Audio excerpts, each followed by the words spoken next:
నమస్తే, welcome to TV 786. మైనార్టీల సంక్షేమమే మా లక్ష్యం.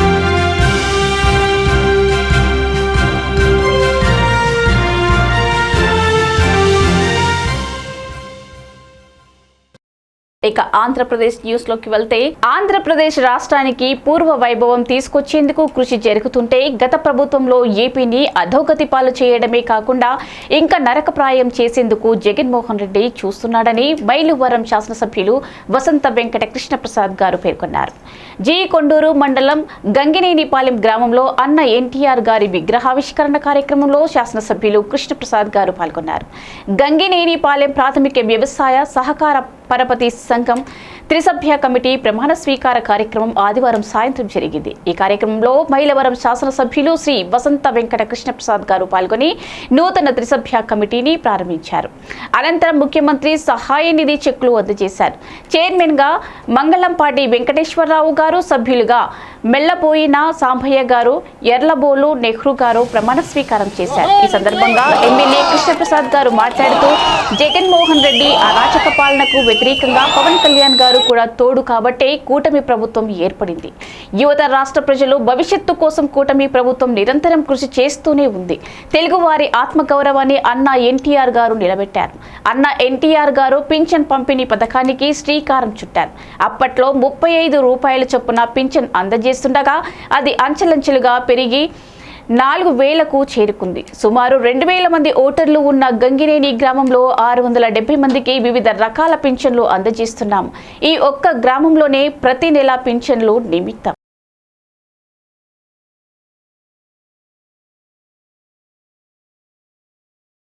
అన్న ఎన్టీ రామారావు గారి విగ్రహాన్ని ఆవిష్కరించాం. ఒకనాడు ఆయన 1982లో తెలుగు వారి ఆత్మ గౌరవం కోసం తెలుగుదేశం పార్టీ స్థాపిస్తే 2019లో మళ్ళీ 24 ఎన్నికలకి అంతా పోరాటం చేయవలసి వచ్చింది. చంద్రబాబు నాయుడు గారిని అగచాట్లు పెట్టి అరెస్టులు చేసి జైళ్లలో పెట్టి అప్పుడు పవన్ కళ్యాణ్ గారు మళ్ళీ అంతటి ఉద్యమానికి మద్దతు ఇస్తూ అరాచక పాలనకు వ్యతిరేకంగా పవన్ కళ్యాణ్ గారు కూడా తోడవబట్టి 24లో మళ్ళీ అధికారంలోకి వచ్చిన ఈ ప్రభుత్వం ఈ రాష్ట్రాన్ని యువత భవిష్యత్తు కోసం ఎంతో శ్రమ పడతా ఉంది. ఒక పక్క సంక్షేమం, ఎందుకంటే ప్రాంతీయ పార్టీల యుగం తీవ్రమయ్యేటప్పటికీ ఒకనాడు అన్న ఎన్టీ రామారావు గారు 35 రూపాయలతో పెన్షన్ ప్రారంభిస్తే అది అంచెలంచెలుగా పెరిగి 75 రూపాయలు అయ్యి, 200 అయ్యి, 1000 అయ్యి, 2000 అయ్యి, 3000 అయ్యి, ఈ రోజు 4000 అయింది. ఒక్క మన ఊర్లోనే సుమారుగా 2000 ఓట్లు ఉన్న మన గంగినేని గ్రామానికి 670 మందికి పెన్షన్లు అందుతా ఉన్నాయి. వృద్ధాప్య పెన్షన్లు కావచ్చు, వికలాంగ పెన్షన్లు కావచ్చు. ఈ రూపేణ ఈ ఒక్క గ్రామానికి 27,40,000 రూపాయలు ప్రతి నెల 1వ తారీఖున పంపిణీ చేయడం జరుగుతూ ఉంది. ఈ రకంగా నిన్న నేను పుల్లూరు గ్రామానికి ఎట్లా కార్యక్రమం పెట్టుకుని వెళ్తే ఆ ఒక్క గ్రామానికి 1,10,00,000 రూపాయలు 1వ తారీఖు ఉదయం మొదలెట్టి మధ్యాహ్నం వరకు పెన్షన్లు పంపిణీ చేస్తా ఉన్నారు. ఈ రకంగా ఈ రాష్ట్రం మొత్తంలో ప్రతి నెల 1వ తారీఖున ఇచ్చే పెన్షన్లు 4,200 కోట్ల రూపాయలు. అట్లాగే ఒకప్పుడు జగన్మోహన్ రెడ్డి గారు అమ్మఒడి పథకం ఇచ్చారు. దానికి సుమారుగా 6,000 కోట్ల రూపాయలు ఇస్తే ఈ రోజు ఎంత మంది బిడ్డలుంటే అందరికీ తల్లికి వందనం అమలు చేస్తా ఉంటే అవుతున్న ఖర్చు, ఒక్క విడత మన తల్లికి వందనం తల్లుల అకౌంట్లో డబ్బులు వేస్తే అయిన ఖర్చు 9,500 కోట్ల రూపాయలు ఒక్క రోజున. ఈ కాకుండా ప్రతి నెల 1వ తారీఖున ఉద్యోగస్తులకు జీతాలు ఇవ్వాలి, రిటైర్ అయిపోయిన ఉద్యోగస్తులందరికీ పెన్షన్లు ఇవ్వాలి, సాంఘిక పెన్షన్లు ఎన్ని ఇవ్వాలి. ఒక్క నెల డబ్బు ఖర్చు పెడితే పెన్షన్లకు ఇచ్చే 4,200 కోట్లు ఒక నెల 2,000 కనుక పెడితే ఈ రాష్ట్రంలో ఉన్న ప్రతి రహదారి కొత్తగా మళ్ళీ నిర్మించవచ్చు. ఇవన్నీ సవాళ్ళు అయిపోయింది. ఒక పక్క జగన్మోహన్ రెడ్డి గారు చేసిన అప్పులకు వడ్డీలు కట్టాలి, మరో పక్క ఈ రాష్ట్రానికి పరపతి కోల్పోయింది. 1 రూపాయి అప్పు పుట్టే పరిస్థితి లేదు. ఒక పక్క జగన్మోహన్ రెడ్డి గారు జనాన్ని రెచ్చగొట్టి అల్లంలో విధ్వంసం సృష్టించడానికి దొమ్మిదికి వెళ్తా ఉన్నాడు. సానుభూతి పేరుతో చేస్తా ఉంది, సానుభూతి కాదు. ఎక్కడన్నా వాళ్ళ కార్యకర్తలు లేదా ఇంకొకళ్ళు ప్రమాదవశాత్తు ఇంకొక కారణాలతో చనిపోతే ఆయన ఒక 10 కార్లు వేసుకొని వెళ్ళొచ్చు, వాళ్ళ నాయకులు ఒక 50 మంది నెంబర్ పెట్టుకుని వెళ్ళొచ్చు. కానీ కొన్ని వేల మందిని ముందుగానే సమీకరించి అలజడి, ఆందోళన సృష్టించి ఈ రాష్ట్రానికి ఒక పక్కన చంద్రబాబు నాయుడు గారు, లోకేష్ బాబు గారు, పవన్ కళ్యాణ్ గారు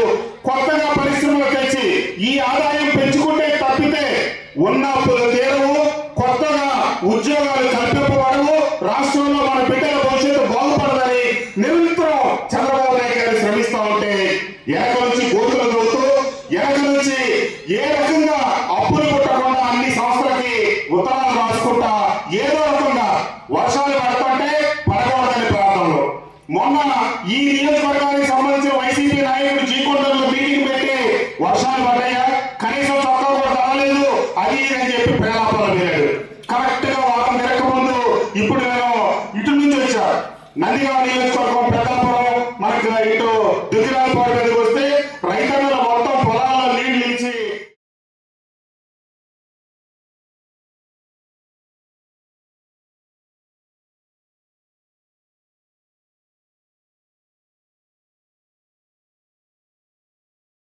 దూదేకులపల్లె నందు ఇంటింటికి టీడీపీ కార్యక్రమంలో పాల్గొన్న తెలుగుదేశం పార్టీ రాష్ట్ర కార్యదర్శి గాజుల ఖాదర్ బాషా గారు. ఈ సందర్భంగా ఆయన మాట్లాడుతూ వైసీపీ పార్టీ పునాదుల నుండి పుట్టిన అబద్ధాల పార్టీ అని గాజుల ఖాదర్ బాషా చెప్పారు.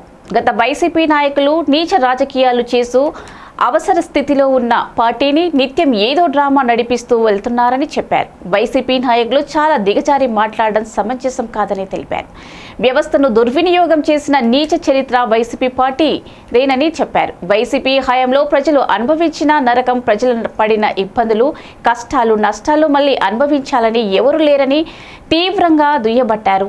చంద్రబాబు నాయుడు గారి ప్రభుత్వంలో ప్రజలందరూ హాయిగా ఉన్నారని, సుఖంగా ఉన్నామని ప్రతి ఇంట్లో చెబుతున్నారని తెలిపారు. వైసీపీ ప్రభుత్వంలో మద్యం ఏరులై పారిందని, ఎక్కడ చూసినా అక్కడ బెల్ట్ షాపులు మద్యం ప్రియుల జీవితాలతో ఆడుకున్నారని, నకిలీ మద్యం తాగి ఎంతో మంది మద్యం ప్రియుల భార్యలు వారి తాళిబొట్టు తీసేస్తున్నారని, ఈరోజు సీట్ విచారణలో మద్యం స్కామ్లో ఇప్పటికే 6 మంది జైలుకు వెళ్లారని, తప్పకుండా చట్టం తన పని తాను చేసుకుంటూ పోతుందని, దీనిలో ఎవరి పాత్ర లేదని, తప్పు చేసిన వారు తప్పకుండా శిక్షించబడతారని తెలిపారు.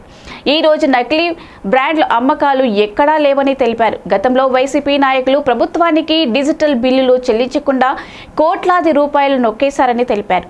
మద్యంలో రంగులు వాడినందువల్ల ఎంతో మంది మద్యం ప్రియులు ప్రాణాలు పోగొట్టుకుంటున్నారని తెలిపారు. నిరంతరం రాష్ట్ర ప్రజల భవిష్యత్తు సంక్షేమం కోసం నారా చంద్రబాబు నాయుడు గారు మరియు లోకేష్ బాబు గారు పెద్ద ఎత్తున కష్టపడుతున్నారని చెప్పారు.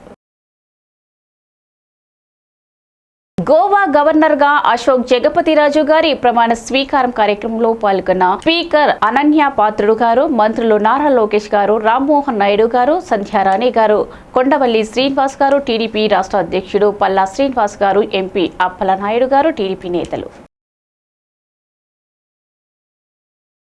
ఈ రోజు కడప నగరం సమీపంలో వెలసిన పాలకొండరాయ స్వామివారి యొక్క శ్రావణ మాస ఉత్సవాలు దేవాదాయ మరియు ధర్మాదాయ శాఖ వారి ఆధ్వర్యంలో ప్రారంభమయ్యాయి. అందులో భాగంగా శ్రీ ఏట్లూరు రామచంద్రారెడ్డి గారి దాంపత్యులు బాలాజీ ట్రస్ట్ తరపున వచ్చిన భక్తులందరికీ కూడా పాలకొండ క్రింద భాగంలో అన్నప్రసాద వితరణ చేశారు. ఈ కార్యక్రమానికి ముఖ్య అతిథులుగా దేవాదాయ ధర్మాదాయ శాఖ అసిస్టెంట్ కమిషనర్ శ్రీ మల్లికార్జున ప్రసాద్ గారు, ఎగ్జిక్యూటివ్ ఆఫీసర్ శ్రీనివాసులు గారు, అయోధ్య ఐక్య వేదిక కన్వీనర్ శ్రీ వెంకటరెడ్డి గారు, శ్రీ కార్తీక్ గారు, ముకుందారెడ్డి గారు, కడప బ్రాహ్మణ పురోహిత సమైక్య ప్రధాన కార్యదర్శి వారణాసి శ్రీధర్ శర్మ గారు, వరసిద్ధి వినాయక స్వామి అర్చకులు జగదీష్ గారు, కడప మైనార్టీ నేత జిలాన్ బాషా గారు, సుభాన్ బాషా గారు, గురుశేఖర్ గారు, ఇంకా చాలా మంది పెద్దలు ఈ కార్యక్రమంలో పాల్గొన్నారు. అన్నప్రసాద వివరణ చేసినటువంటి శ్రీ ఏట్లూరు రామచంద్రారెడ్డి గారి దంపతులకు ఆ పాలకొండ రాయుడు యొక్క ఆశీస్సులు ఎప్పుడు ఉండాలని కోరుకుంటున్నారు.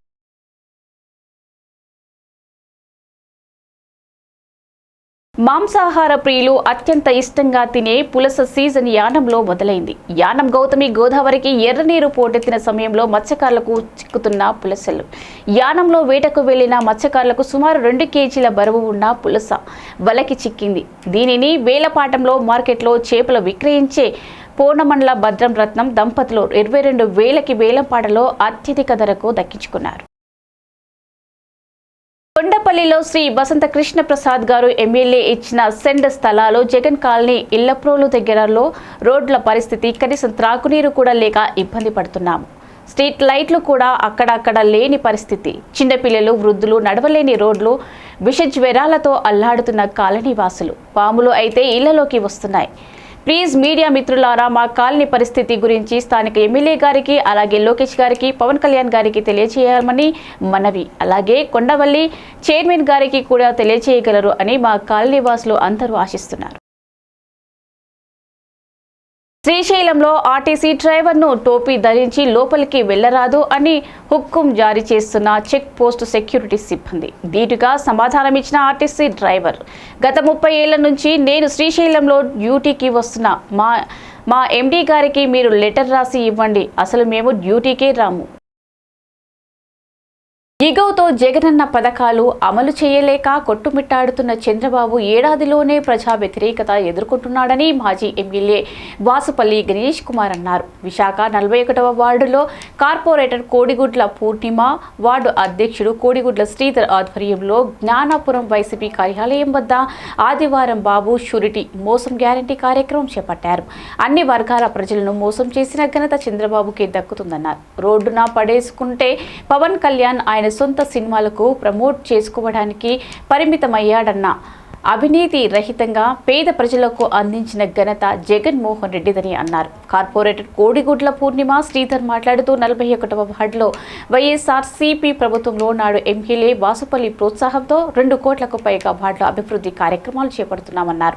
వార్డు ప్రజలకు ఎప్పటి రుణపడి ఉంటామన్నారు. చంద్రబాబును మరోసారి నమ్మి మోసపోయిన అమాయక ప్రజలు పక్షాన వైఎస్ఆర్పీ ప్రభుత్వం నిరంతర పోరాటానికి సిద్ధంగా ఉందని కోడిగుడ్ల పూర్ణిమ శ్రీధర్ తెలిపారు.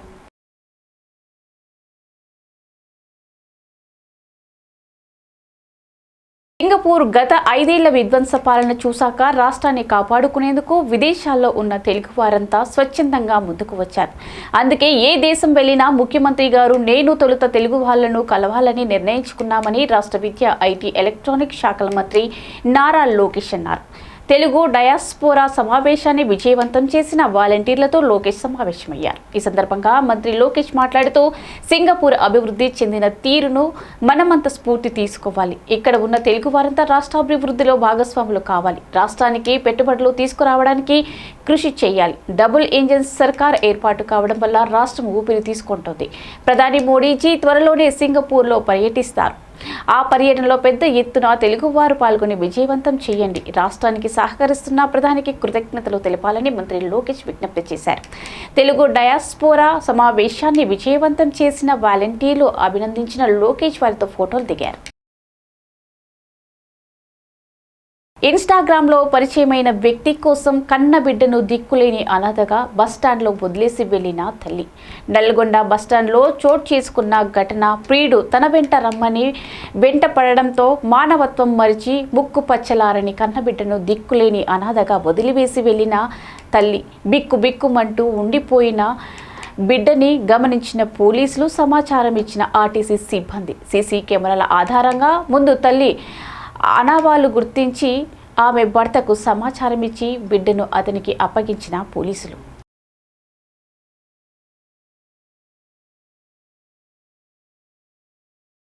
ఇవ్వండి ఇవాల్టి ఆంధ్రప్రదేశ్ న్యూస్. మరో ఆంధ్రప్రదేశ్ న్యూస్లో మళ్ళీ కలుసుకుందాం. అందరికి చూస్తూనే ఉండండి TV 786.